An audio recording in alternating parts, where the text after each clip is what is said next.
It's a beautiful day. Just waiting. It's always the part again. I know I've mentioned this many times, but it's the part where you kind of go, do I just start or do I wait for them to show up? Yes, I do strange accents from time to time just to keep myself amused. I actually have a couple of people at my chiropractor's office that love when I go in with the Australian kind of mixture of Australian and English accent. It's not meant to insult anybody who's from either of those countries. It just came from watching Spinal Tap too many times as a child. And possibly right now listening to Richard Branson's audiobook. That could be part of it too.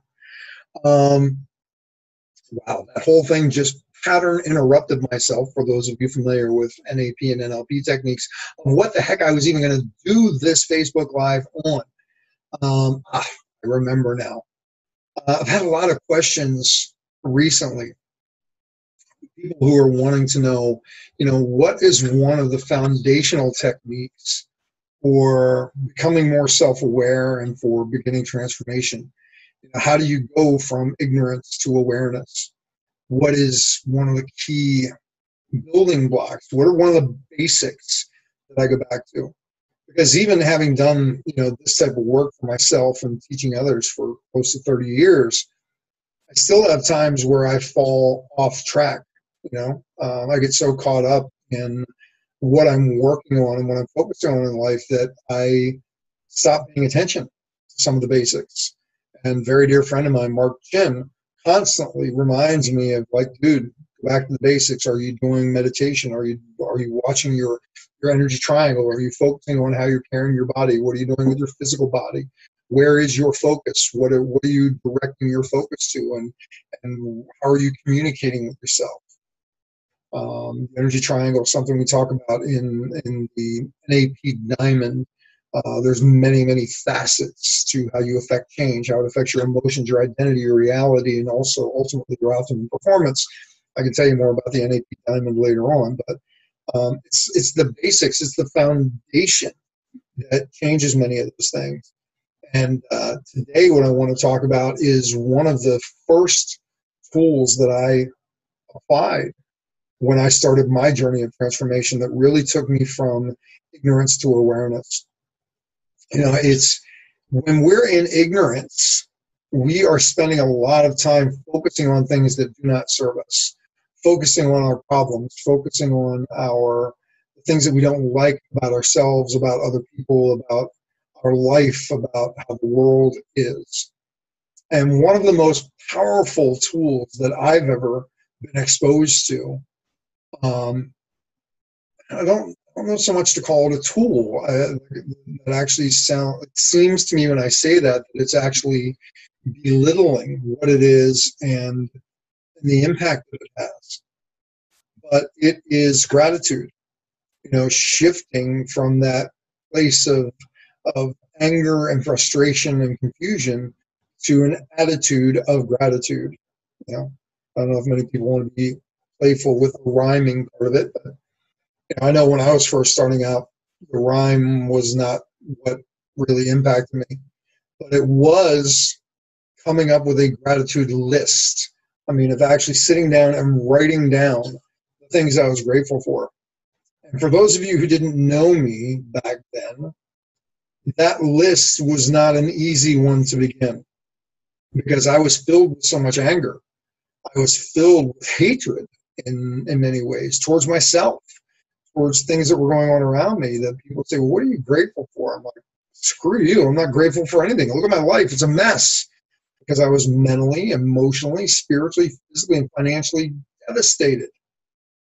Now, in time and in hindsight, I was able to look back and go, yeah, I'm the one who did all of that to myself when I got to the taking responsibility point of the process. But when I was still in that ignorance phase, I was the victim. It was everybody else's fault that I was in the position that I was in. And having somebody shift that question, again, just a slight shift can make all the difference from going, okay, so you're not grateful for anything. I can understand that. If you weren't being so stubborn, what could you be grateful for? They actually had to coach me a little bit on it. And some of the initial things, they were very simplistic. But, well, would you be grateful that you're alive? And the stubborn one in me, I was like, shit, I'd rather be dead. You know, who wants to be grateful for the life that I have right now? And then they would come back with, well, there are many people who would give anything to have another moment with their family, with their friends, with the people who loved them and cared about them. And as they chiseled away at me, I actually got to the point of going, yeah, I guess I could be grateful if I wasn't looking to be such a jerk right now and make life hard on them. And sometimes, even after they got past that point of me being ignorant, phase one, and arrogant, part of that in phase one also for me, it started shifting me into the awareness. I started looking at things not to compare to others, because I don't believe that we ever should be comparing. I believe that the only person that we should compete with or compare ourselves to is ourselves. But it did give me a point to observe of going, you know what? I could be grateful that even though I've only got one leg, I'm able to walk. You know, I'm not confined to a wheelchair or a hospital bed. You know, and there are many people who don't have that gift, that opportunity. So I can be grateful for that. You know, I can be grateful that I can see. You know, because some people never get to recognize the beauty that's around them. I can be grateful that I can hear. I started looking at some of the small things. I could be grateful that I had tactile sensations. I could tell the difference between hot and cold. I could feel the difference between smooth and rough and coarse. And again, these things may seem small, but it's about shifting slowly, gradually, and even more our perception away from what we're complaining about to what empowers us. And as I did that more, I got away from some of the fundamentals. So, you know what, I'm grateful for the experiences that I've had, because those experiences have made me who I am today and who I continue to become. Even if they were experiences I didn't like. You know, I didn't like losing my leg. I didn't like being in jail. I didn't like all of the pain that happened over those years. When I embrace them with an attitude of gratitude, and I start focusing on, you know what, those experiences helped me grow. They helped me mature. They helped me find my path. They helped me find my mission. I start going away from anger and I start going to appreciation. So one of the first keys that really helped me go from ignorance to awareness is a gratitude list. And I still go back to that. You know, when I'm struggling, when I'm having a rough day, I take a deep breath, center myself, and go, you know what can I be grateful for right now? And I've learned over time to take that question even deeper. Rather than just asking, what can I be grateful for? What about that makes me grateful? Because now I'm not just throwing a word on it to do the technique. I'm actually really thinking about and associating to what is it that makes me grateful about that. You know, example, what am I most grateful for right now? I'm grateful that yesterday I got to spend some time with my daughter, my son-in-law, and my mother. And what about that makes me grateful? We had some experiences while we were having dinner together that really made me even more aware of the life my mother's living right now. And what about that made me grateful? It gives me a deeper understanding and allows me to respect where she is, because now, again, I understand what she's dealing with that will allow me to support her in better ways. How does that make me feel? That's the next question. What are you grateful for? What about that makes you grateful? And how does that make you feel? I'm doing it in this way because you're digging to deeper levels. When I say, how does that make me feel? I don't just repeat grateful, because now I'm going, you know what?